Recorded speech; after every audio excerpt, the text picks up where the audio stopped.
Hey, everybody. In this episode, we're turning the tables and covering some women that do all the killing. We hope you enjoy the show, and if you do, please make sure to subscribe and leave a rating wherever you're listening.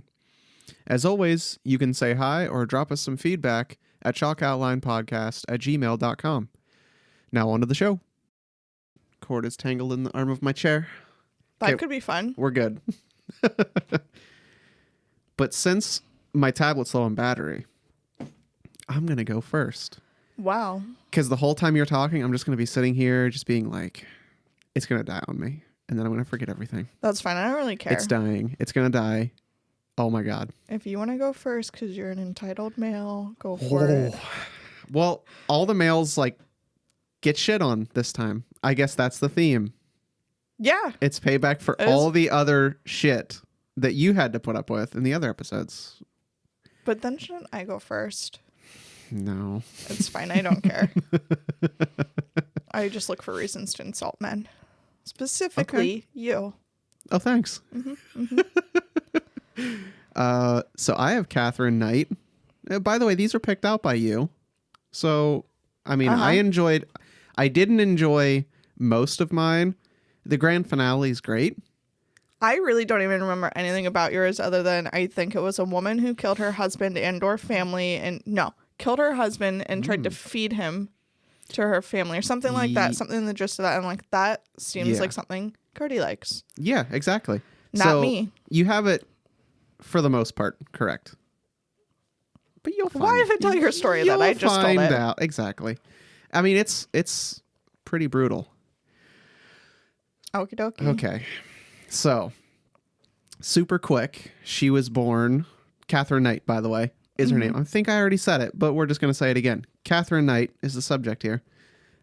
She was born October 24th, 1955 in Tenterfield, New South Wales, Australia. Oh, wow. To a pretty unconventional and dysfunctional family.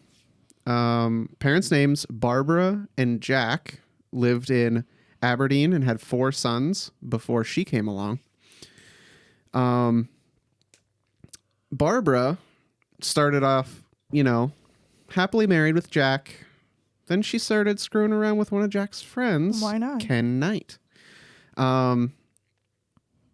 They lived in a pretty small town. So, rumor traveled about oh, she's messing around. So it made the family split up. Sometimes and then I feel like that would be so fun to experience that. And then when town? Yeah, and then when I go home and my parents are just telling me all of the Port Matilda trash gossip, I'm like, oh, that's right. I came from one like that. And I wanted nothing to do with it. Yeah. I think if you keep to yourself and you never screw up, I think it's probably good. Okay, well, sometimes my parents are in the gossip. When you step out on your husband and you get basically run out of your town. Everyone's favorite kind of gossip, too. Who's having an affair, who's doing something wrong. Okay, I'm done now. Okay. All right. So affairs is definitely a theme in this, by the way. All right. So, Katherine is born out of this relationship. But she has a twin. So that's fun. Yeah. Also, the twin comes back in later. Is the twin a boy or a girl twin? A girl. Identical or fraternal? I don't know. Okay, you failed. Okay. So, Jack, the father, dies in 1958, 4 years after Katherine's born. But not before doing some damage to Barbara. He was an open alcoholic and very abusive. Would openly rape Barbara up to 10 times a day. Oh. Just because, that's... Who even has that much energy on his part? Gross. And probably fuck you. All right. So this whole relationship led Barbara to be open with her daughters about their sex life. And just be like... I fucking hate sex and men. It's a healthy way to live up or grow up. It's a healthy way to live and grow up. Wow. Okay. It speaks to me. I don't know. So. Okay. All right. So Katherine, as she's growing up, she claims that she was frequently sexually assaulted by like multiple members of her family, but never her father before his passing. I mean, but she was 4. She was only 4, so she wouldn't know. That's good that he didn't. Yeah, but she like, okay, if she also remember. All right. I don't just believe he didn't like molest his 4-year-old child. But yeah. Anyways, I don't know. She said that this happened up until she was 11 years old, and then she started actually like getting interested in boys. She would go to her mother and like explain relationship stuff to her mom, including like sexual stuff, being like, this boy wants me to do this and I don't want to. And her mom's literally like, quit complaining and suck it up. Wait, what year is this again? Or like when she born? She was born 1955. So this is in like 1960, like late 1960s. Wasn't that like going into like 1970s? The start of the feminist revolution and whatnot? Listen, it didn't hit every place in the country at once. All right. Calm down. What do I know? I don't know. Not too much is the answer. I just like to talk. Can't help it. All right. So Katherine would be remembered by like classmates and people of her youth as a bully, also a loner. But she ended up leaving school at the age of 15 without learning how to read or write. So what was she doing all those other years at school? I don't know. Just bullying people, apparently. But she got a job in a clothing factory cutting cloth. That's great. But a year after she started, she would leave that job to start her dream job as cutting up offal at a abattoir, which is a slaughterhouse. She was cutting up organs. Okay. All right. Dream job. Now, she quickly got promoted to the job of boning. It sounds great.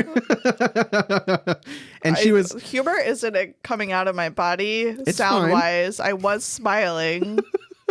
Just so people know it's not just you laughing at your own, like... It's fine. Boning. Anyways. Also just like works going through my head too. I mean, there's thoughts. True. This whole thing I thought you'd just get a kick out of. Because when she was promoted to boning, she got her own set of butcher's knives, which she would regularly take home and she would keep hanging above her bed. I'm doing something wrong with my work life. And she kept up this habit for the rest of her life until she was incarcerated. How are they hanging? What if it like slipped or fell and then like you just get stabbed in the eyeball? That's a chance you're willing to take whenever you're just like, they're always going to be handy if I need to use them. Okay. I don't know if she's like planning on eating steak in her bed like some other psychopath that I've never done that. I'm not against it Not though. yet. You know, it's a game changer though right now when you have the nice big TV in the living room and you and your roommates are old people, so you get TV stand things so you can eat your dinner on the couch while you watch TV. Yeah. It takes away from eating in bed. Yeah. Yeah. So you just eat on your couch like a normal person. I mean, would I eat in bed though still? Yeah. Sometimes when you're on your laptop watching Netflix late at night and you want a bowl of cereal. Now, if you have late at night, I should clarify, it's like 8:30 in my world too. Once upon a time, it was probably like 10 o'clock. Yeah. Now it's 8:30. So you need to get one of those nice little like trays that when you're in bed. You just lay at the right angle. I don't think I'm talking into the microphone. And then like use your body as the tray and hope you don't choke while you're eating. Okay. I mean, I don't really have anything. Okay. That was a tangent. Let's continue. Enter David Kellett, 1973. She met this fine lad that was all kinds of fucked up and a hard drinker because he witnessed his best friend's death. And shortly after that, a school bus was hit by a train that killed 6 children, and he helped clean up the bodies. So he was over life. I'd probably be drawn to this person too. Be like, wow, that guy's really wounded. He needs a friend. He needs fixing. All right. So shortly after all these events, he lost his job and he moved back to Muswellbrook, I don't know if that's how you pronounce it, but it's someplace in Australia. And met Knight's brother, and shortly afterwards started dating Katherine. Enter the twin, because apparently he also would partner with her twin. I don't know if it was like... I bet they were identical. That's weird. That would make it... Would that make it worse? I don't know. I don't... I'm sure it's some kind of common fantasy people have out there. I don't know. I don't know. Well, whatever. Okay. But this is whenever Katherine Knight would start her reputation as being super physical and abusive towards men. Knight would consistently break up fights between David and other men at bars. Like, she would just put up her fists and just stand in between them and like push them back. That's inspiring. And all this stuff. So I guess David was like, you know what? I got to marry you. They got married in 1974, which is only a year after they met. Well, it happens. Some people are crazy. Yeah, they showed up drunk on a motorcycle to the ceremony together because they were just like, fuck the rules. Was this my parents? I don't know. Just kidding. But here it is. So David walks in, and Catherine's mother, Barbara, which really hasn't offered much besides terrible sex advice to her daughter, was just like, David, that girl is gonna fucking kill you. If you cheat on her or you get her worked up, you're done for. I'm still inspired so far. Yeah. And she's like, my daughter's fucking crazy. Watch out. And he's like, I wish my mom talked about me like that. All right. Now here's where it starts getting crazy. On their wedding night, Katherine tried to strangle David. Her reason? Some couples are into that. The reason for it is he fell asleep after only having intercourse 3 times. She was just pissed off, I guess. I don't even have a good rationale on that right now. But... I don't know. But little acts of violence, little by, I mean, like burning his clothes and hitting him over the head with a pan and cracking his skull would just continue. None of those seem like wrong things to me so far. He would be like, I'm a little late coming home, and she'd be like, you're fucking dead to me, and just hit him over the head with a pan. Let me go grab the frying pan. Hold on. Yeah. So she actually did fracture his skull. He goes to the neighbor's house, and they're like, you should probably call the cops. So he did. The cops show up. She changes her demeanor and just starts lying and pins it on him. So the charges are dropped, and he's just like, I'll just go fuck myself, I guess. It's basically how that worked out. So in May 1976, David would leave Knight for another woman after the birth of their first child that they had together. I don't know how you like have a child and like a week later you just leave. Well, the kid was probably annoying him. Probably. And I'm sure he had You some probably brain didn't want damage. to watch the kid get strangled either. He had like a permanent concussion from her, so he just couldn't take the noise. Anyways. This is reminding me of someone. I don't know.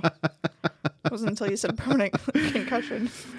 Okay. All right. So David leaves the picture, and shortly after, Katherine is seen walking down the main street of the town with a baby pram, which is just a fancy name for a stroller. I'm imagining like a real fancy one, though. Maybe. Probably wasn't. It was 70s, but the baby's in there, and she's just like violently throwing it from side to side. So she goes into the nut house. St. Elmo's Hospital is the place if you're interested. She was diagnosed with postnatal depression. I don't know if throwing your baby around equals depression now, but it did back then. I'm sure it still kind of does, you know? I think there's probably something else going on. She was released, and the baby was 2 months old, so she was in there for a couple of weeks. She's just is like, you know what, I'm done with this. She puts the baby down on the railroad tracks. Oh.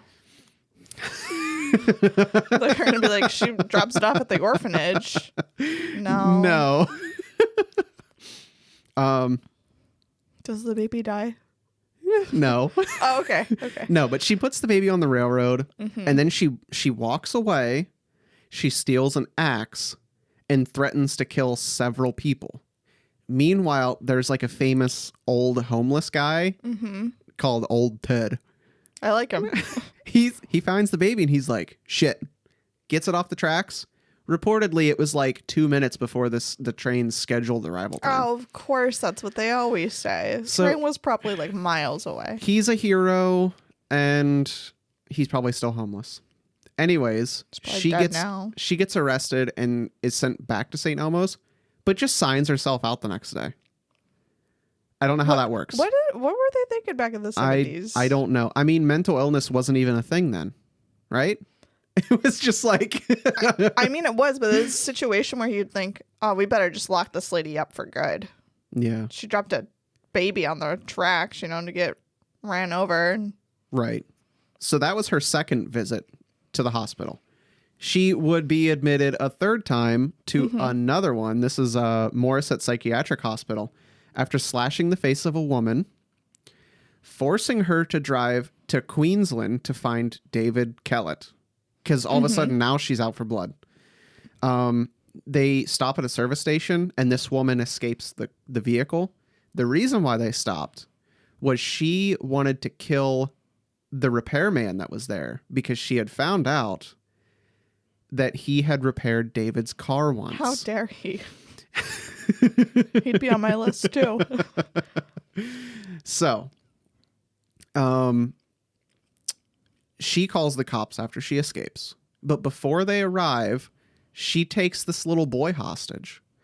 And the cops hit her in the head with a broom and disarm her. There's a joke in here somewhere. I don't know. That's the extent of it. It's going to come out really offensive somehow, so I'm just not going to say it. I feel like you should just go for it. No, there's like nothing worthwhile, Okay. I'm gonna talk. Well, the story's it's going to just snowball into more Crazy Town. Because what do you do whenever you get caught by the cops? You say, I'm here to kill the service repairman because I'm going to go kill my husband and his girlfriend and his mother. Yeah, and then they let her go? No. But... Well, at some point. But... At least she was being honest. No, this is what lands her in the hospital. This is her third visit in the hospital.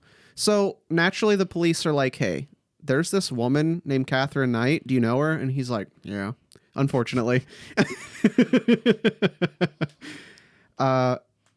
He leaves his girlfriend and goes back to Katherine to support her when she's released on August 9th, 1976.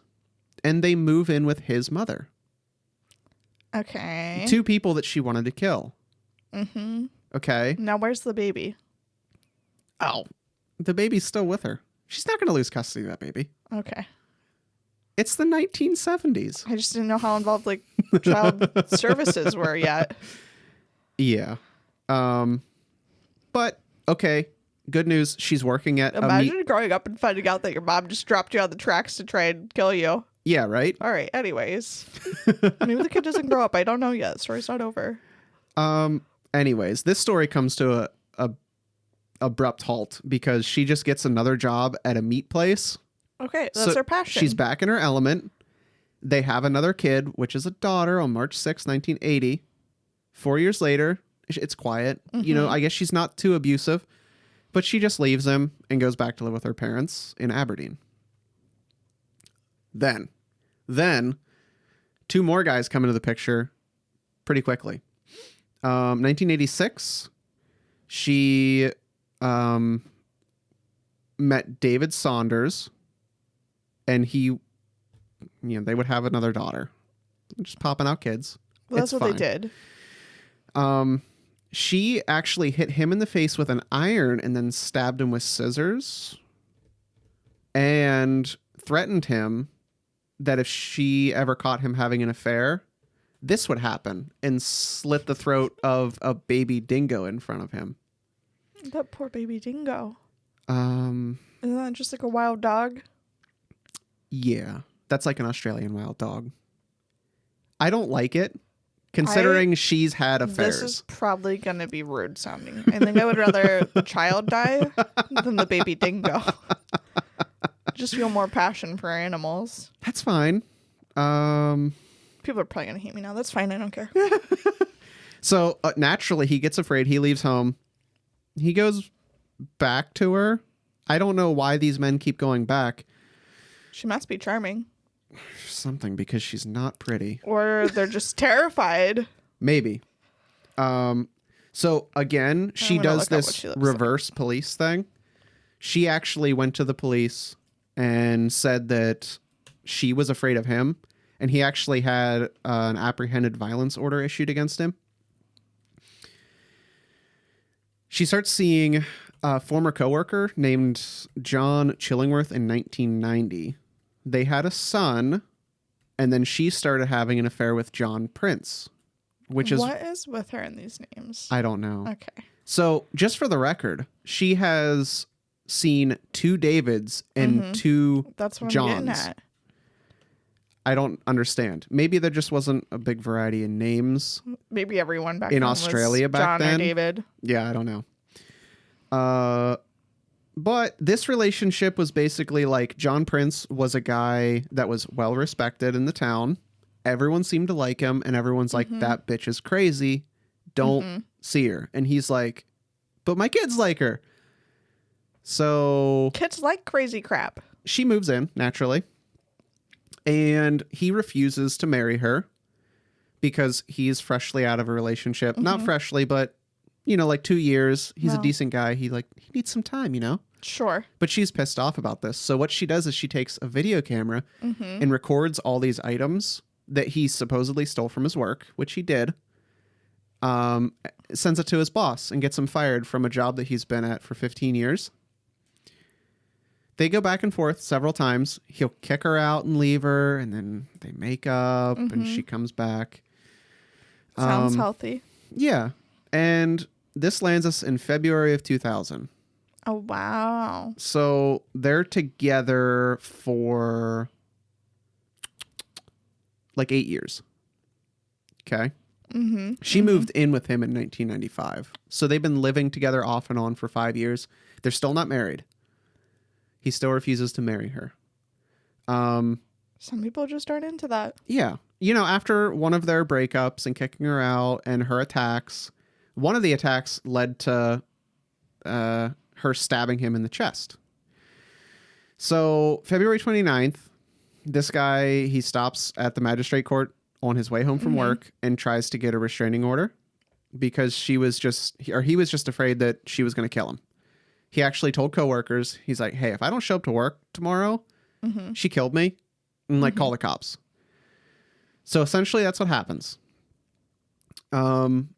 He arrives home and notices no one's home. He goes to a friend's house. He finds out through them that she sent the kids to another neighbor's house for like a sleepover, and she had just gone shopping all day. She actually went lingerie shopping. She had a plan. He stays at the friend's house, neighbor's house, until 11 p.m. He goes home and goes to sleep. She's still not home. She then comes home, sits down and watches TV for a couple minutes, dons her lingerie, goes and wakes him up, and they have sex. And then he goes back to sleep. Meanwhile, she stays up and just masterminds this whole thing. This is just a lot. I don't know how you go from going and getting a restraining order against a woman, being afraid that she's going to kill you and your children. You go home. You hang out at a neighbor's house because you're just terrified. You finally come home and you just throw in the towel, you go to bed. And then she wakes you up and you just have sex with her. Again, I'm thinking of one specific person that I could see this happening to. I don't know. Yeah, man, I think she might kill me. Oh, but she put on that lingerie. Lingerie looked good. It's kind of hot, though. Okay, so she wakes him up in the middle of the night.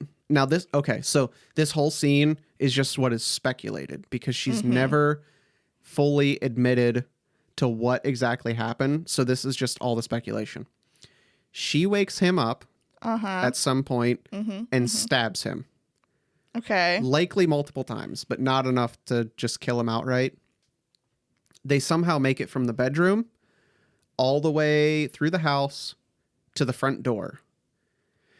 He opens the front door because there's blood on the outside of it.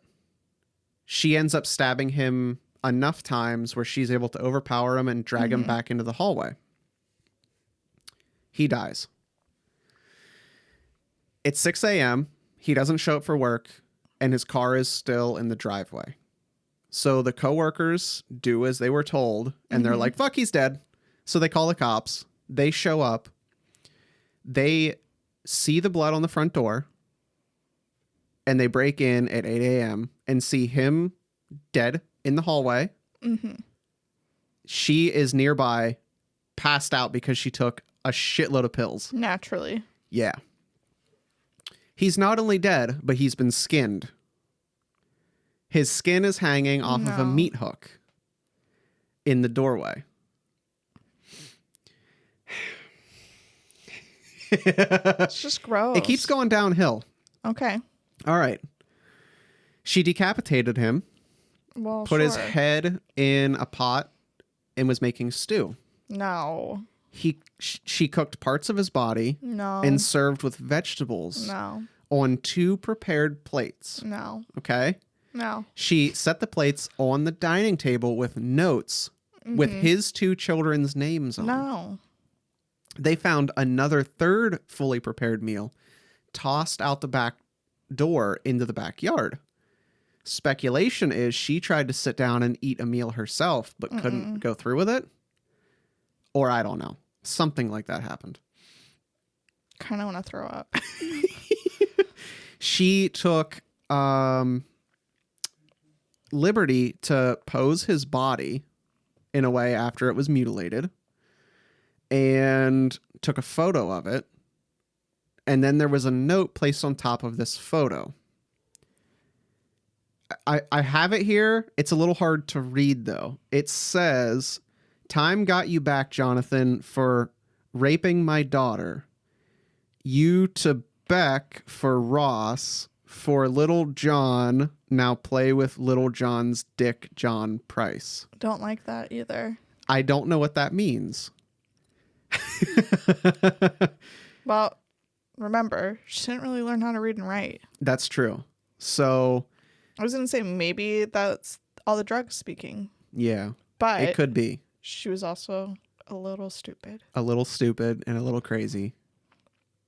I don't know. Never mind.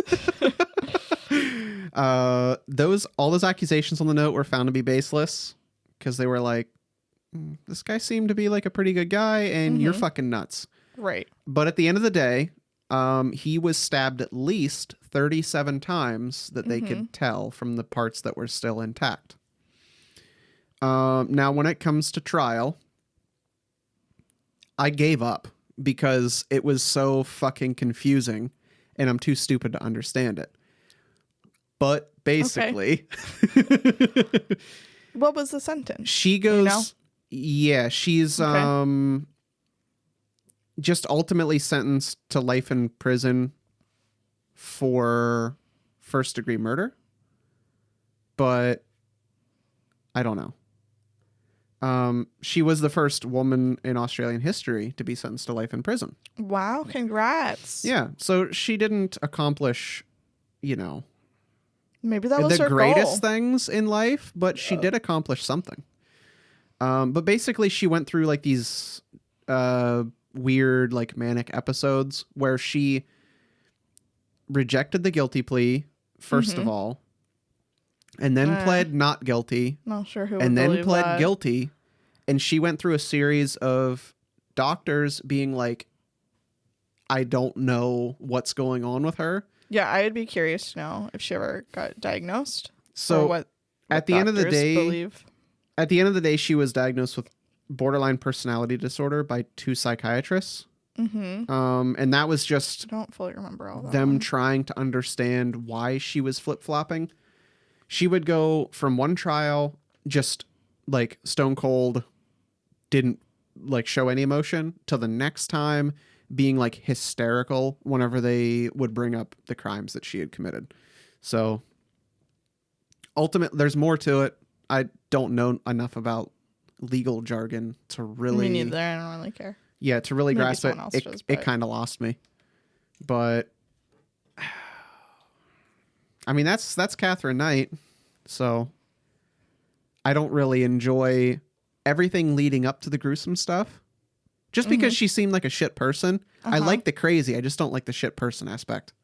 I'm just curious as to how she got all these men I don't know. and how relieved all the living ones are. Did you look up a picture of her? Yeah, I looked up a picture of her. She just seems like very... I don't know how you get... I don't know. It's like 70s vibe, cigarettes. Yeah, just like chain double smoking. chin.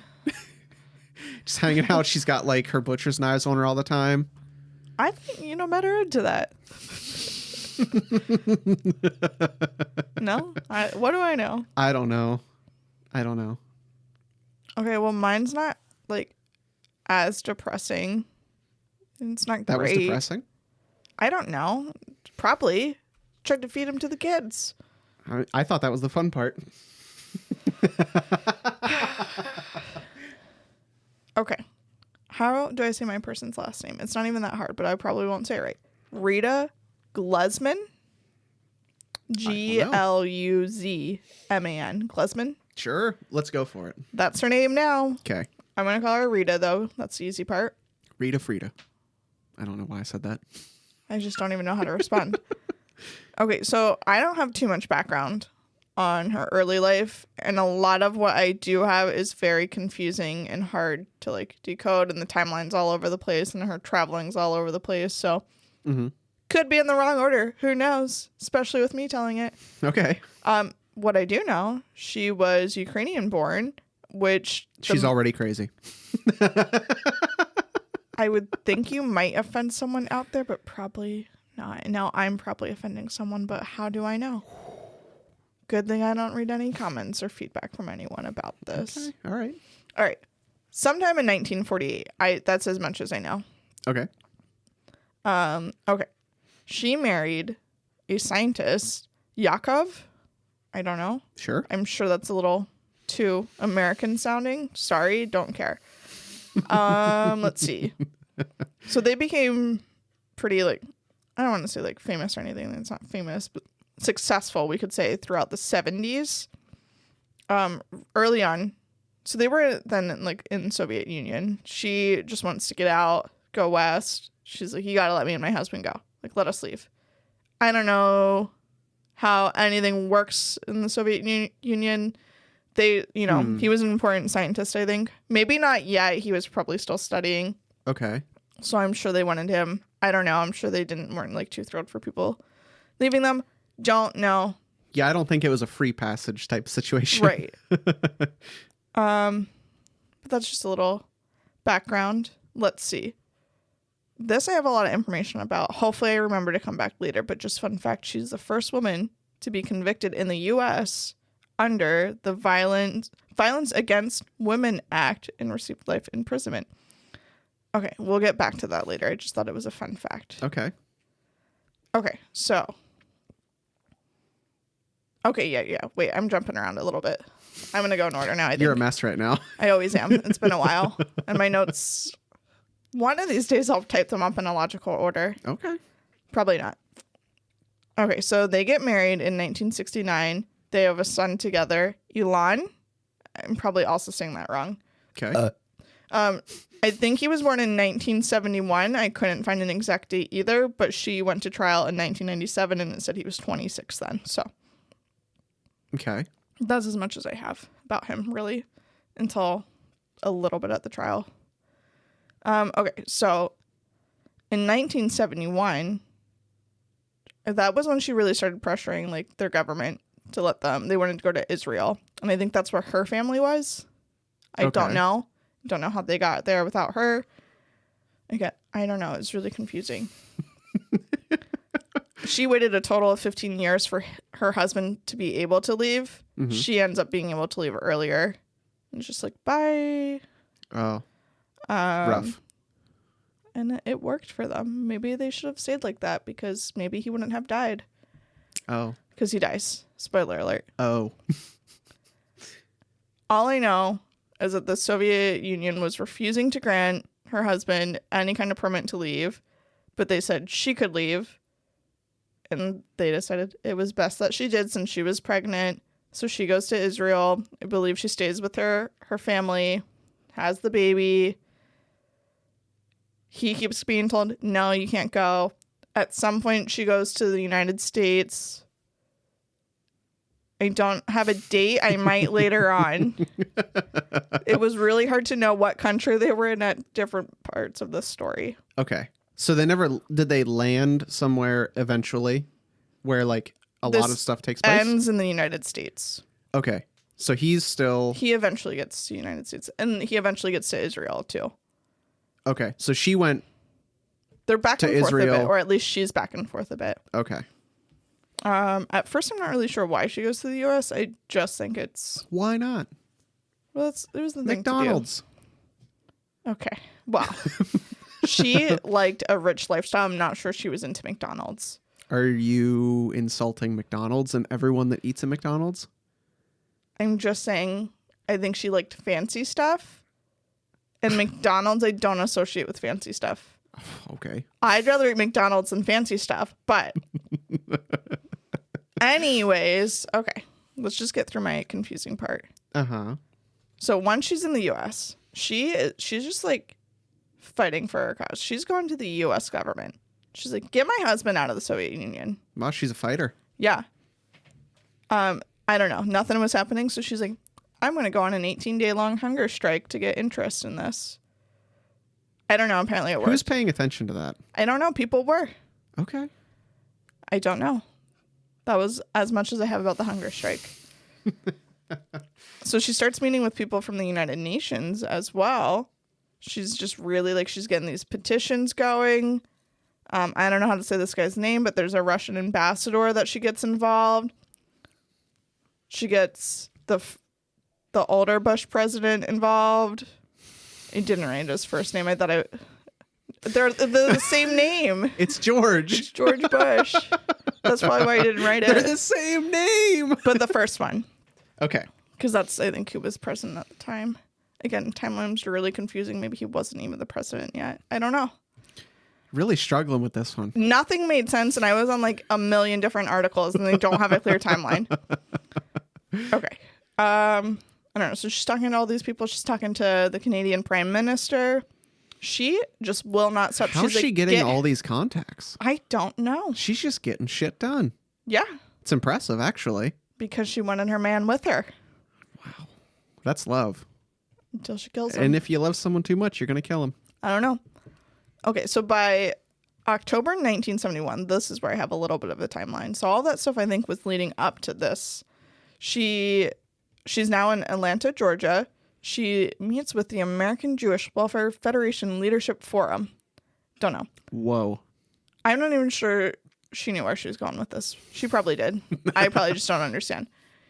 But she's talking to whoever there. She gets front page of whatever like news story down in Georgia about like, oh, my husband's stuck in the Soviet Union. Those motherfuckers won't let him come with me. They let me go. They won't let him go. Yada, yada, yada.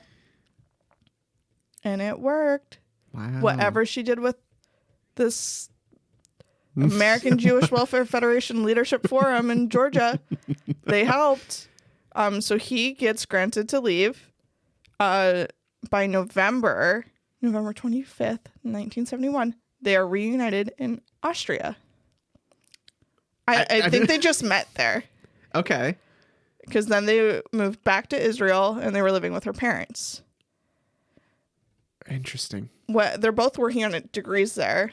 Then he's finishing up whatever fancy degree in biology and she's getting one in chemistry. Wow. Because they're smart. They're scientists. Okay. They're smart. So, okay. I don't know. You're confusing yourself with your own notes. Yeah, for sure. It was confusing to read. Okay.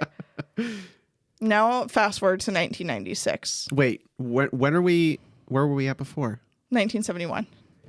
Wow. But it was confusing because it said it was like a 15-year-long thing to get him out of Soviet Union with her. Okay. But then it's like she got out. They got married in 69. And she got out and like whatever. Okay. And then at the end of 71, reunited. So I don't know. Maybe I read a wrong fact about 15 years. Okay. I don't really care. I'm just trying to keep some sort of a grasp on time here. It was hard. There was no timeline. Things didn't make sense. Okay, so 1996. They're now in like the New York area. I don't know if it's specific. I don't think they're in New York City or anything necessarily. That's where all the McDonald's is. Well, maybe she was into it. Yakov, her husband, however his name is pronounced, he becomes like a really prominent cancer researcher. Okay. And the two of them open up a computer company together, ECI Technologies. I don't know. Her son ends up taking it over. Spoiler alert. Okay. You know, because dad's dead and mom's in prison. Well, yeah. What are you going to do? It's kind of pigeonholed into it, I guess. So in 1996, you know, they're just really successful now. They're having a good time. But Yakov files for divorce. No. He said it was because Rita was abusive and she was spending too much money.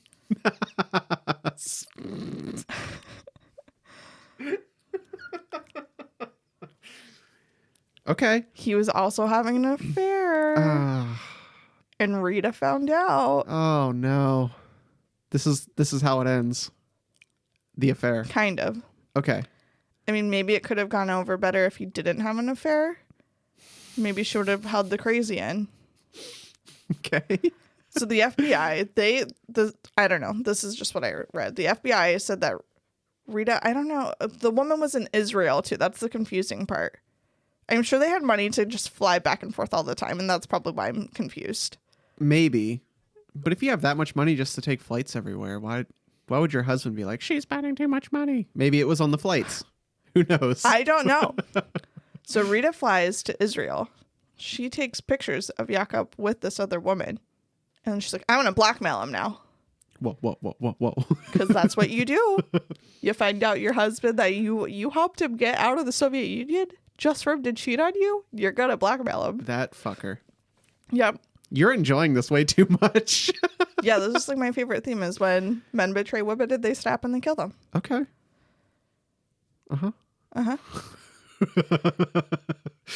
They also thought that Rita was probably worried about a too pricey divorce. You know, apparently these people, they're just concerned about their money. They can, however they want to spend it, it's fine. Just not how the other one wants to spend it. Mm-hmm. And she didn't want to lose control of the company. So fucking kill him. Well, we're getting there. So he was murdered on April 6th of 1996 at his home. At this point, they're not living together. Okay. He's living in Rockland County, New York. I don't know where that's at. Okay. Didn't seem relevant. He was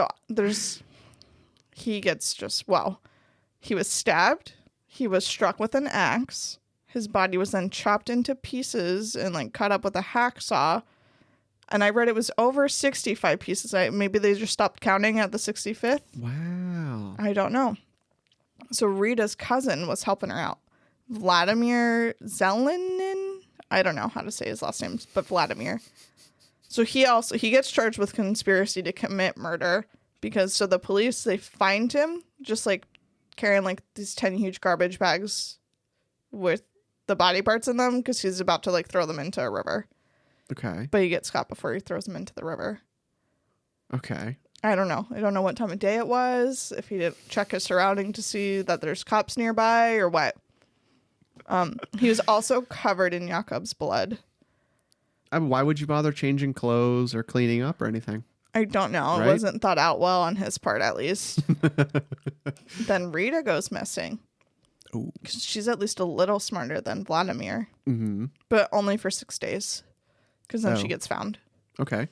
She's found in Long Island. She was breaking into... So this guy that Jakob used to work for had this guest cabin in Long Island. I assume they were allowed to stay there time to time, so Rita knew its whereabouts. She's like, that's where I'll go hide. Okay, well, people back in the 70s weren't that smart in your story, but in the 90s, they're getting smarter. Mm-hmm. They know the places to look. So she gets arrested on April 12th once they find her in her car. Well, first of all, her car, I guess, had a stolen license plate. I assume she's going to swap them out. Or already did. I don't know. Okay. She had a passport, and then she had travel books to Switzerland and Australia. She was planning a getaway. Wow. Mm-hmm. So she at least thought it through a bit. Yeah. She just wasn't smart enough to do it. Just poor execution, really. Yeah. She had been living, this comes in with that act I mentioned. She had been living in Upper Saddle River, New Jersey. I don't know. I assume they're close. Probably both near the border or something. So this comes into play with her being charged under the Violence Against Women Act thing. Mm-hmm. Let me try and explain my understanding of it. It's not as much a thing anymore. So it's a federal law that Bill Clinton signed in 1994. It was to investigate and prosecute violent crimes against women, domestic abuse situations. Okay. It's called Violence Against Women Act. Yeah. Because I'm sure back then they really only thought relationships involved a man and a woman and that the man would beat the woman. Mm. Rita kind of changed that. Yeah. Because sometimes women beat men. Right. Or sometimes there's two women or two men or two anything. I don't know anymore. So that leads to the act has expired in 2018. It briefly came back, expired again. Not that it matters right now, but I don't think the government can figure out how to deal with this because they named it Violence Against Women Act in 1994. Mm-hmm. And now they're trying to make it all inclusive. So if whatever your different relationship is, if someone's abusing you. Yeah. But apparently our government can't figure out how to just make it work. That sounds right. Yeah. So it's been put on hold since November of last year. Okay. I'm sure it's not on the radar right now. Maybe it should be. I'm sure with more couples stuck at home, it could be helpful. What do I know? I don't work for the government or know how to make decisions. So someone else can figure it out. Anyways, where am I at? Okay. So the difference with the states, there's also a factor to it, at least in the 90s. I have so many typos in here. I should really start looking at those red squiggles. You should maybe do like a second pass, Why? Maybe just like you get all your notes down, then you make a second pass and you're like organizing and fixing typos. I just don't think I can change the way I am at this point. Maybe make it a little more legible, These methods just crack through to it. help me graduate college on Dean's List every semester, so I'm pretty smart. So it's something that criminalizes crossing state lines while intending to injure or whatever, abuse your spouse or partner or whatever. So that, whatever reason, crossing state lines makes it worse. I don't know. They could think of that, but they can't figure out how to make it work anymore. So now she gets a couple of firsts. She's the first woman, like I said, to be charged under this law that, anything was created to try and protect women because they were like, we got to stop these men from beating women. We got to get them in prison. But now they're like, she turned the tables. Gender equality. We got to stop this woman from beating her man because now she just beat him with an axe. Yeah. She was also the first person ever under this act to be charged with murder. Wow. It was usually only cases, like, where you're not killing your spouse, I guess. Okay, so they go to trial. Let's see. I believe the trial takes place a year later. Yeah. 97. Yeah. Sup. So they have Vladimir, her cousin, on trial. Mm-hmm. He was like, well, Rita helped get me into America. She helped get me a job at her company. Rita's telling me that if her husband divorces her, I'm going to lose my job. The company will go out of business, so I got to help her. What interesting train of thought. Rita was clearly just manipulating him. Yeah. I imagine he was big, muscular, like Vladimir, That's probably offensive, isn't it? She's just like this tiny woman, you know? Is she though? I don't know.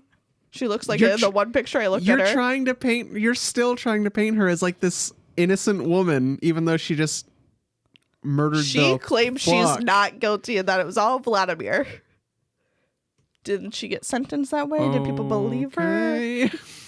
Okay. Do you believe her? No. I think they just, you sure? teamwork makes the dream work. Fuck. Okay. So he then says on trial that Rita had plotted out the whole thing. He said they went shopping together at the Home Depot and Grand Union. They bought an axe. They bought the garbage bags. It was a fun time. Yeah. He says they went to Yakov's apartment in New York. He said they both had axes and they killed him with the 2 axes. But there was stabbing found, I guess. I don't know. This is where I'm getting all these different articles and everything's mixing together. Anyways, he says that once he was dead, he dismembered the body and Rita cleaned up. Okay. Mm-hmm. Now, Rita's defense, they were like, no. Vladimir did this all on his own. Rita had nothing to do with it. Interesting. But that didn't work. I forgot to look up whatever happened to Vladimir. I think he was still charged too. Oh, okay. He's probably in prison still. I don't know. Probably. Whatever. Yeah. Okay. So Yakov's parents are also in Israel at this time. They couldn't come to the trial of their dead child because their niece was having her bat mitzvah or whatever. Okay. But Priorities. they sent a letter to the judge. I have part of the letter. I just, like, what poor parenting? Your kid's just been murdered by his wife, and you're like, oh, but our niece just turned 13. She's a woman. We have to celebrate. Hey, that kid is gone, okay? Mm-hmm. You got to put your love and affection into the people that are still around. What about their grandson? Fuck them. Okay. Whatever. Okay, so the part of the letter I have, for 25 years, she gradually demolished him emotionally, and in the 26th year, she dismembered him physically. No? That's dramatic. Yeah, well, yeah, maybe it's the way I'm reading it. I don't know. By her evil act, Rita has ruined the life of her son, whom she left fatherless, and marked him with the stigma of a mother convicted for murder. After we raised Yakov to be a good man and a world-renowned scientist who devoted his life to research to benefit humanity, she suddenly took him away from us. How sad is that? Suddenly, you just explained that she slowly broke him down. Why didn't the parents ever step in? For the first 25 years, demolished him emotionally. You know, it was probably good while they were separated. And she's like, I got to fight for my man to come here. That was probably what, like, the passion was in their relationship, was not ever seeing each other. Well, yeah. It's, yeah. Anyways, what do I know? And then they both got they got their egos. They're like, look, we're great scientists here in America. And he's like, I'm going to have an affair with a woman in Israel where I don't even live, but... I'm a famous scientist. I don't know. Can have anyone I want. Pretty much. You know, those those scientists.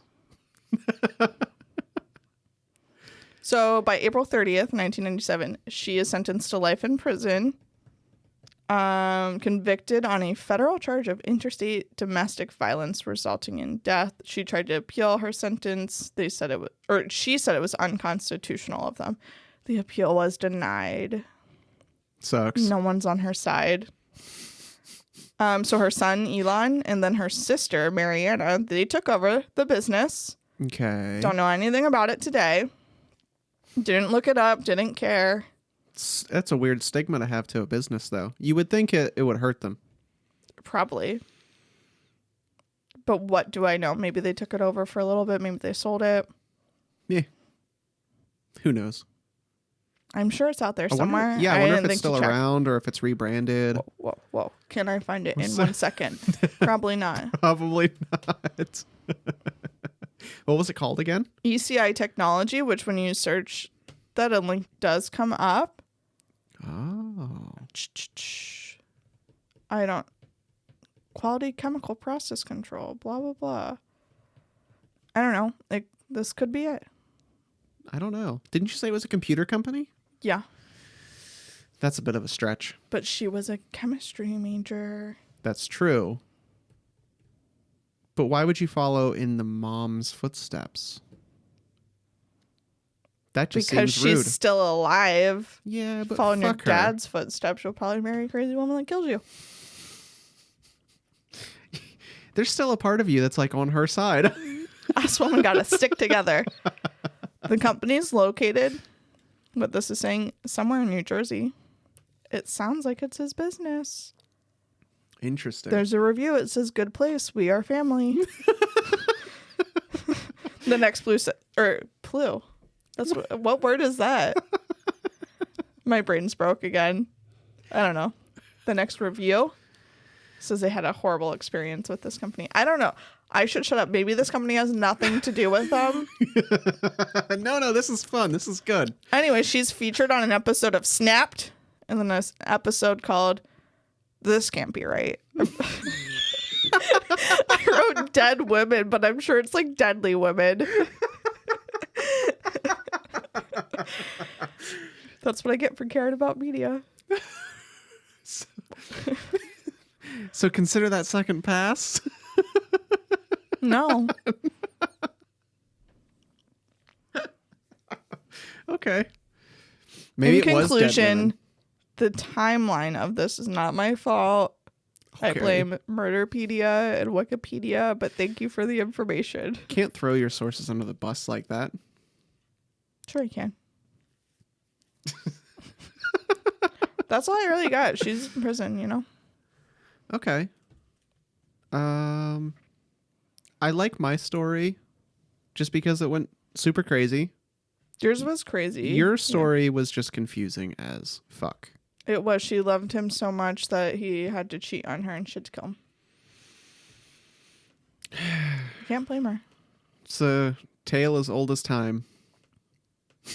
I hope all the men learned a lesson not to mess with women.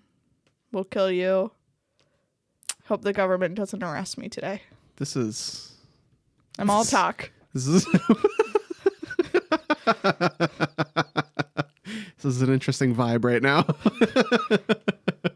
Just trying to give people motivation out Although there. I'm sure, you're probably well liked because from what I've just kind of pulled out of thin air is a lot of the true crime community are women because they're just Fascinated. I don't know. They just have this attraction to these men that kill women, but at the same time, they're like, fuck these men. Yeah. That's what keeps me up at night. But a lot of them are into Just kidding. I go to bed at 9 p.m. and I fall asleep right away. But a lot of them are into justice and make sure that people get what's coming to them. But I don't give a fuck about that. I just want to know about the messed up stuff. I don't know. I don't want to speak for everyone. I assume part of it is that women just are fearful because... Nah, that's just you. Okay, you were waiting for my badass side to come out, though. I was going to say a lot of people think they can, or women probably think they can be overpowered by a man. But if you're cocky like me, you're probably like Rita, and you're like, let me go grab the axe real quick. Or if you're like Katherine, you just hang your knives above your bed at night. Yeah, that's a power play. Just No, imagine... That is frightening. No, that's a power play. Just It's imagine. like standing under the sharp icicle and looking up at it, and then it falls down and stabs you and kills you. I'm more so thinking of the social implications. As a guy, I don't know what I would do if I walked into a woman's bedroom and she just had I'm just imagining one of those magnet bars that people have in their kitchen where they stick their knives to it, but it's just above her bed. Think if anyone's in that situation, probably just leave. We see how it ended with Katherine. She'll try and kill you. Probably. I mean, I don't know. I don't have anything else, though.